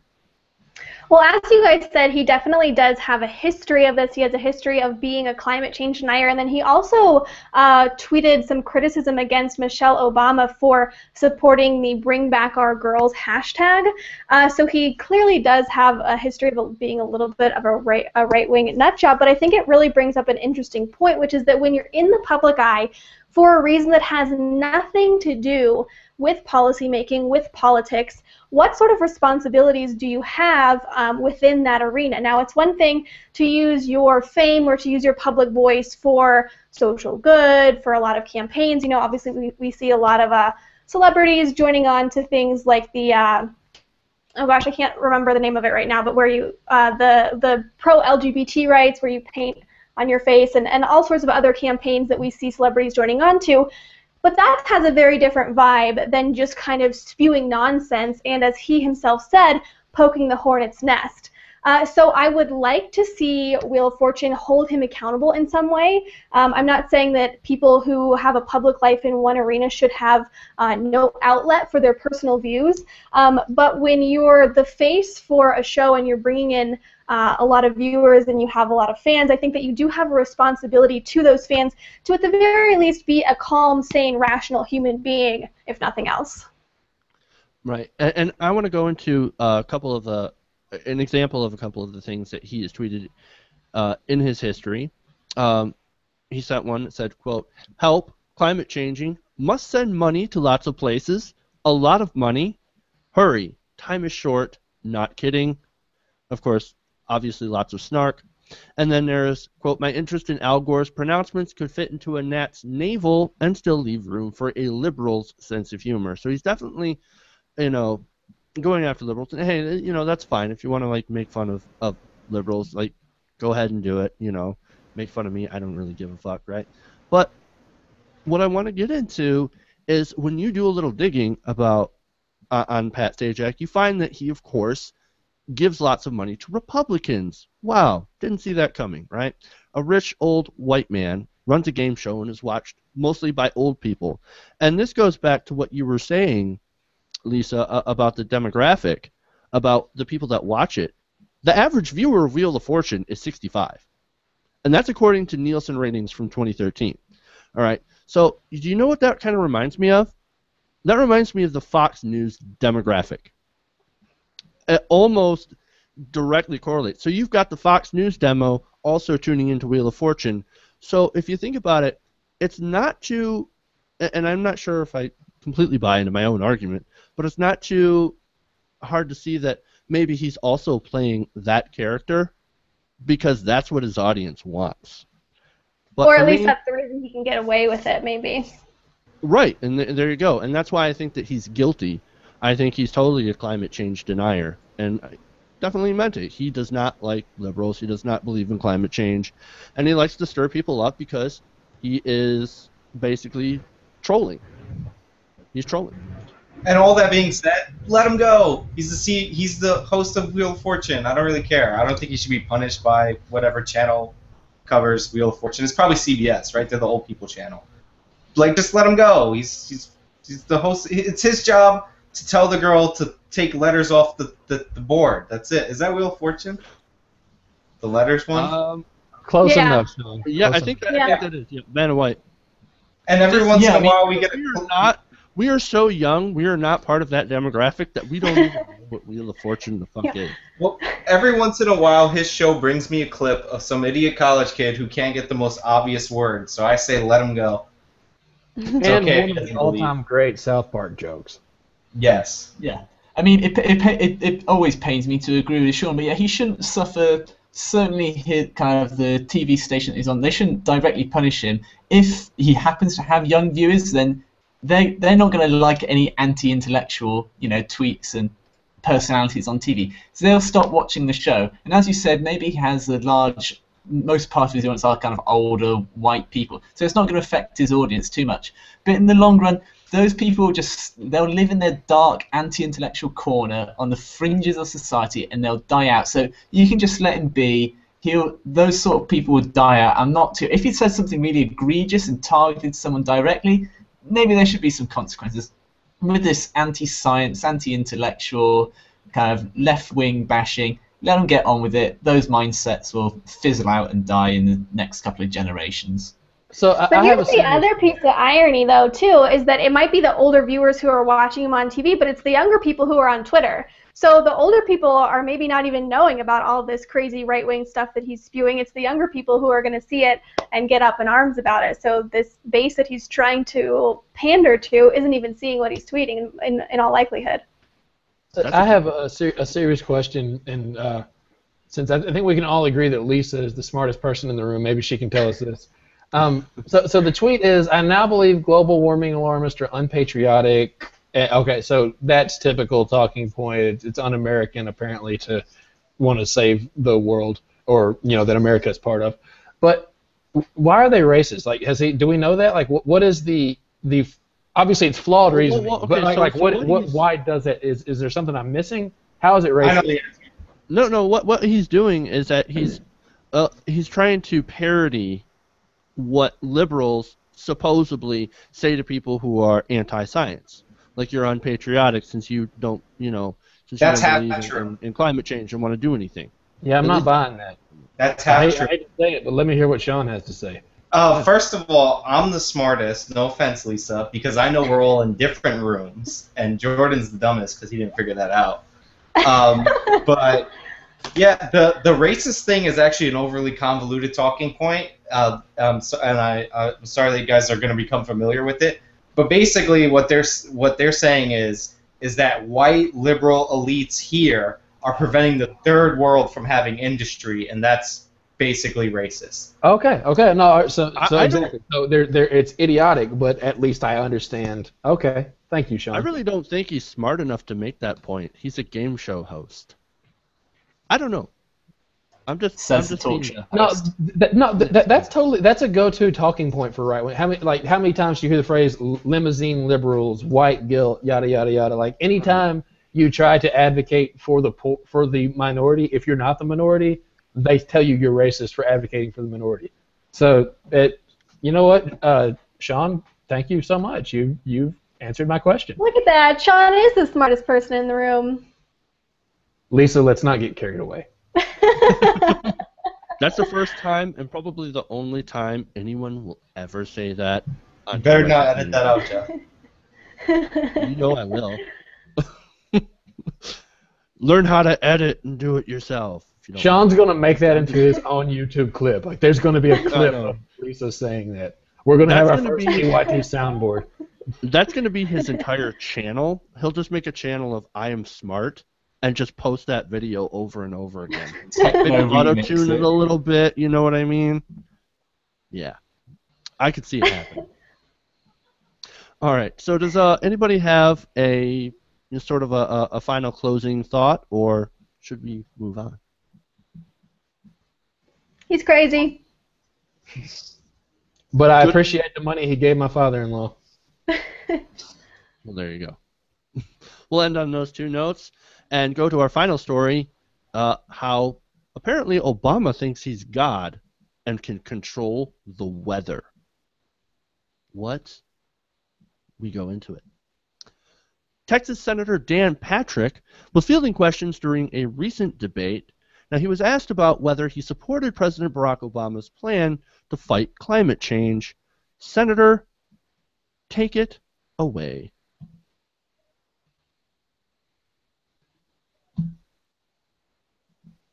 President Obama is going to spend $1.22 billion in his next budget to change the weather. Is that possible? And how much money would you be willing to spend to cool the environment by 1 degree, which is about all we can do? Well, the same answer, $0. And I understand why $0. I understand why Obama thinks he can change the weather, because he thinks he's God. He thinks he is the smartest person in the country. He thinks he knows better in Washington what we do in Texas. He thinks he's the one, through all of his executive orders, that Congress isn't even up to his level. So I'm not surprised he thinks he can also change the weather. First of all, when it comes to climate change, there's been scientific arguments on both sides of the issues. But you know, if you want a tiebreaker, if Al Gore thinks it's right, you know it's wrong. And when it comes to global warming, you know why he's really behind global warming and climate change? Because he's made millions of dollars in it. It's a cottage industry for him. Climate change, if you let the Democrats and the liberals enact their programs, it will destroy jobs in this country and destroy our economy. I'll leave it in the hands of God. He's handled our climate pretty well for a long time. Let Lisa go first. She said I was smart. Well, first, I just have to remind the esteemed senator that weather does not equal climate, and that you really can't change the individual weather day to day, but you can change the climate. So I'll sort of start out with that, and let Lisa go. Well, the problem with guys like this is they're not running for office off of their own intellect. They're not running off of their own policies or their own platforms. They're kind of just saying like, hey, do you hate Obama? Me too. Awesome. Do you? Me too. All right, let's form a political party based off of this and just basically only answer questions about how much we hate Obama. There's no fact in any of his response that he gave. And we're getting to the point where we don't even really have Democrats and Republicans anymore. We have Democrats, maybe a small section of semi-rational Republicans, and then people who hate Obama. So they're using this really hatred that they have for the president to completely discredit all of the policies. And as you heard, he didn't say anything that has to do with legitimate fact about this bill or about this plan to reduce climate change. He only said how ridiculous Obama is and how ridiculous Al Gore is. And in fact, if you look at the specifics of this, the budget proposal calls for stricter fuel efficiency standards, better enforcement of existing environmental regulations, but of course in no way does it specifically mention plans to alter the weather itself, because as you mentioned, it's about climate change, not about the weather. And of course, unless you believe in the HARP conspiracy, which purports that, you know, you can change the weather using, I don't know, lasers, using the HARP machine to be able to cause tornadoes and stuff like that. I think you can just get the Rain Man dance app on your iPhone, right? And that just changes the weather, I think. Maybe maybe it's on Obama's iPhone. I don't know. Yeah. Well, to be fair, you can change individual weather in certain locations. Paul McCartney in the 90s, he was doing a concert in Russia, and he sent up a whole ton of planes over the open air stadium that put some, it's like silver nitrate, I don't know, and that dispersed the clouds so it wasn't going to rain. So technically Obama could change the weather, but that entire video was just full of inaccuracies and lies. I mean, the very fact that, oh, if one person, Al Gore, if he says it's good, then I'm going to base all of my policies in the opposite direction. I mean, that's just moronic in and of itself. And the whole climate is weather, and you can only change it by 1 degree. nonsense, and if Obama and the liberals get into office, it would completely destroy our economy and thereby America. Well, yeah, it might destroy the oil industry, it might destroy the coal industry, but we'd create green industries with probably more jobs, and it would save the planet, and it's going to be better for the long-term future. This guy's, I mean, where do they find these people? It's amazing. I mean, maybe they just look on Twitter and search, look at whoever's following Pat Sajak and ask them to go into office.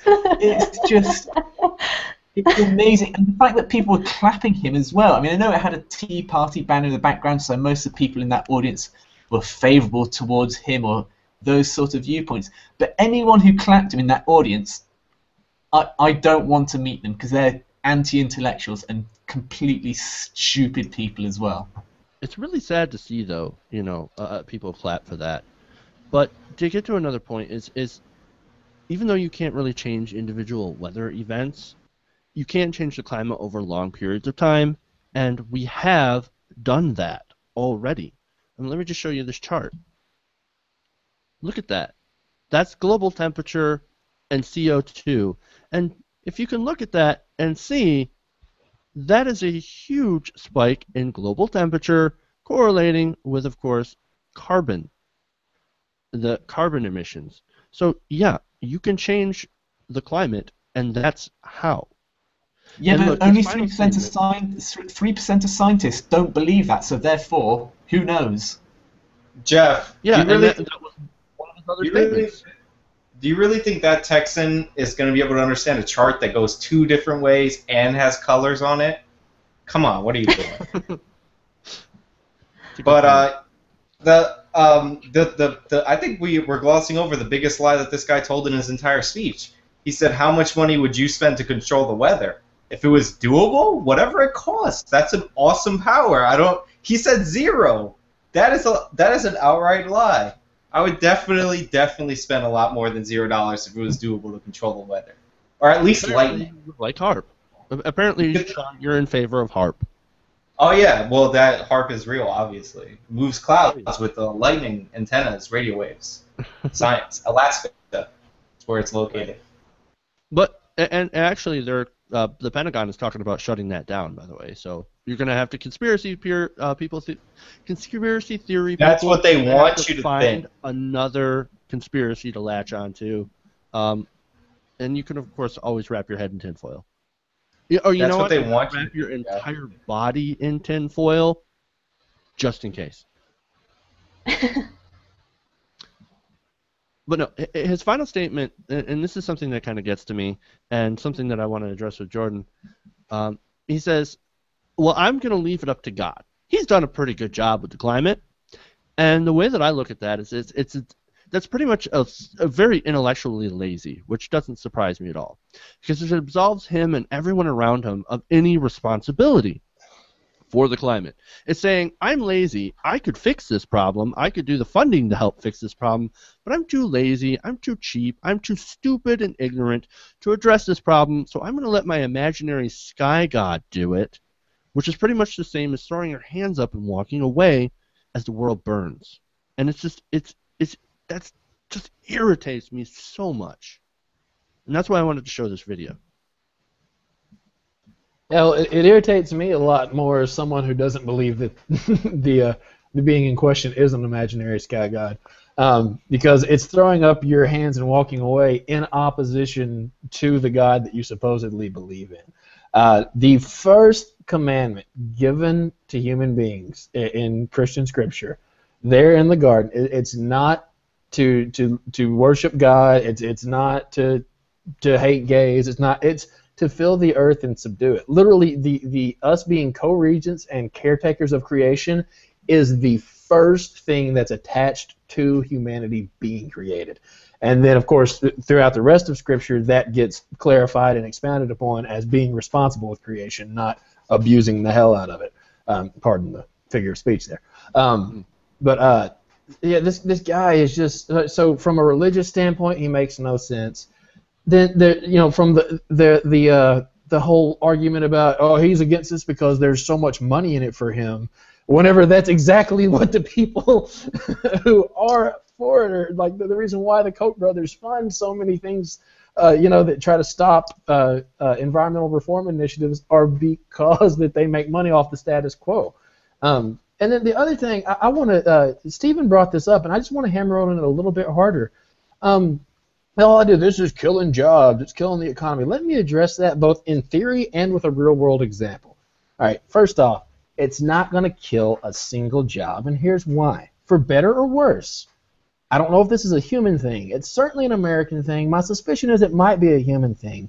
We do not respond to crises by modifying our behavior. We engineer our way out of it, meaning we're going to create industry and economies out of this climate change, and which is probably, again, not the best solution, but it's what we're going to do. Tons of jobs are going to get created. Industry and money is going to flow into this, and it's not going to hurt the economy at all. And you're going to see green energy spring up and take the place of fossil fuels with just as many jobs and just as many rich people and just as many workers. Hopefully we do it better. That would be my hope. But the point is, you're not going to lose jobs off of it, and that's the American way. The other thing here is, things that some of the specifics of this are things like fuel efficiency standards. Again, you're killing the economy, you're hurting America. I drive a Honda Ridgeline pickup truck. Honda is no longer making that truck in the next year or two, and one of the big reasons why they're having to abandon it is because they made it with a 3.5-liter V6, and it gets 15 miles to the gallon in town, 20 miles on the highway, which when it came out, amongst trucks that size was really good, or at least, the upper end of average. Now, since the government's taken over GM and said, hey, if you want us to bail you out, you're going to have to meet some of these standards, and part of those standards are fuel economy things, GM, American General Motors V8, is outperforming Japan Honda's V6 in fuel mileage. That's an example of these environmental controls coming in and helping American companies, not hurting them. And it's just not only that, Jordan, can I just add real quick that fuel standards, don't they actually help the people who drive the cars too, since they have to spend less money on gas? Well, am I mistaken? Well, the point that I think the point that eludes guys like this Texas guy, and I'll get into the fuel standards in a minute, is that there are intellectual arguments against specific programs that are meant to combat climate change, like ethanol subsidies.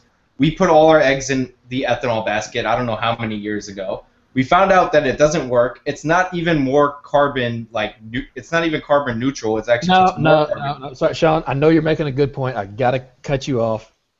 Ethanol could work. It's the same story as natural gas. The fuel itself is not inherently bad, but the way we go about doing it in America is the worst possible way to do it. You can make ethanol be a great transition fuel. We didn't make it that way. We made it from corn, which is the worst. My point is, if he wanted to make the point I that think corn should stay as food. If you wanted to make the point that corn ethanol became a boondoggle so that he, as a quote-unquote fiscal conservative, would be weary of future programs because there's no such thing as a temporary government program, that's an intellectual argument to make. But he don't even want to make that. He just said God's going to fix everything. And to the fuel standards point, the fuel efficiency thing in general is good. It raises fuel efficiency, but a lot of car companies cheat, and they lighten the vehicle, and sometimes that leads to more deaths in an auto accident. So that would be the one argument against the fuel standards being risen too high. It's a the heavier your car is, the more likely you are to survive an accident. And you can look that up. Because you kill the people you hit. That's sort of a good point. Better than me. Oh, see, this is why we call you a horrible person, Sean. I'm kidding. I'm a very safe driver. But yeah, hey, I want to give a shout out to our audience right now because they're kind of making my point for me.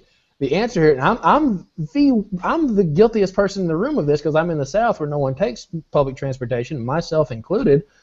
The answer to this is we need to switch to greater public transportation. Everybody doesn't need their own car. We're not going to do that in America. What we're going to do is we're going to engineer our way out of it and make cars more fuel efficient. We will do it. That was my point. That's not what we're going to do. Jordan, we will do it, but it's not going to be trains. Liberals have this weird obsession with trains. Nobody wants to ride trains in this country. They only do it when they have to, like in New York. If So we had if we did trains, it- I would totally ride trains. If we did it with buses, then that would totally work. Because Americans have been proven to want to ride buses because they actually go to the place that you want to go to, and they don't randomly stop on some track that's predetermined. That you could also look up. Buses are better than trains by the Americans. All right. Lisa, why don't we go to you, and then we'll let Stephen do our closing thoughts. Okay. Well, one thing that you guys have touched on a little bit, but that really bothers me about the argument that people tend to make over and over is this argument about jobs and the economy. And that's just so myopic because if we don't have a planet, if we destroy the entire planet because of climate change and we keep running, ruining ecosystems and killing off species and eventually killing off ourselves, the economy and jobs are so far down on the list that they're basically insignificant. So to think, oh, well, I don't really care about the fact that the planet is getting completely ruined because I want to keep my job, that might work for the next 5 years, but it's not going to work for the next 50. Right, and ruined for us, definitely. Yeah, I mean, adding on to Lisa's point, this is a problem with the vast majority of politicians, not with this guy. I think this guy's just painfully stupid in of itself. But with politicians in general, they only ever look at the short term, just whatever will keep them in office, or maybe their son or their younger brother in office for the next couple of years. They don't look at the long term. They don't look at kind of 3 or 4 generations ahead of time, and that's a real issue because they're not interested in the science of the long term. They're just interested in the profits of the short term. And that happens across a vast majority of industries and workplaces. But it's most crucial. You want politicians who look for the long term. You want a president to come and say, look, I'm only going to be a one-term president because I'm going to do some slightly unpopular things that are going to hurt in the short term, but they're going to make humanity, or even in America's case, it's going to make America the best country. It's going to be number 1 for the next 100 years if we have a kind of a painful 4 years now. But these type of people who are running for office who are anti-science, anti-intellect, just anti-Obama, anti-liberal, anti-everything that's currently in power, they're just awful, awful people. And anyone who supports them, really, they're either stupid or they're awful people as well. All right, and I think we can end on that closing point and wrap up the show. I want to thank you all, of course, for joining us here on TYT Community. Thank you so much, Lisa Ferguson from TYT University. Can you let everyone know where we can find you? Let our audience. Yeah, absolutely. So a lot of people, now that I'm not hosting the main TYT University show anymore, a lot of people don't know where you can find me, but you can actually still find me every week on TYT University. I do my own videos that are released every single week. There's a Lisa's University Vlogs playlist on the TYT University homepage. And then I also have my own YouTube channel that you can head over to, which is youtube.com/LisaFergusonTV. And I also run my own website, which is lisaferguson.tv. And if you ever have any comments or story suggestions that you want to send me, there's a contact page on that website where you can get in touch with me. Mm-hmm. And actually, that's what I used to get Lisa to join us on the show today. So Indeed. definitely go there, check Lisa out, watch some of her videos. She does great work.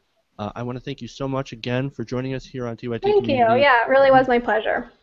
We really hope that you come back, and we appreciate you staying with us for this long. I know we go a little long sometimes here, so thank you for staying with us for the duration.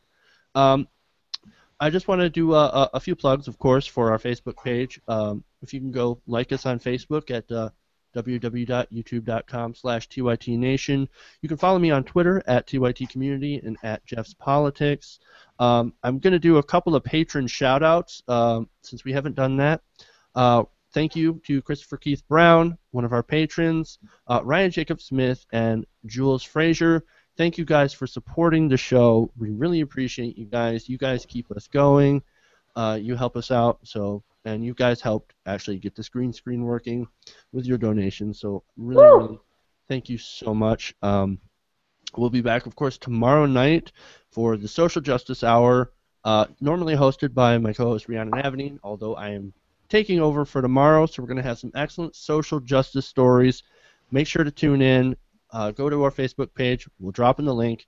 And, of course, if you haven't already, go ahead and like TYT University on Facebook as well and tell them we sent you. So, for us here at TYT Community, we will see you tomorrow night. You guys have a great night, and we'll see you later. Good night. God bless. Night. Quit it, Sean.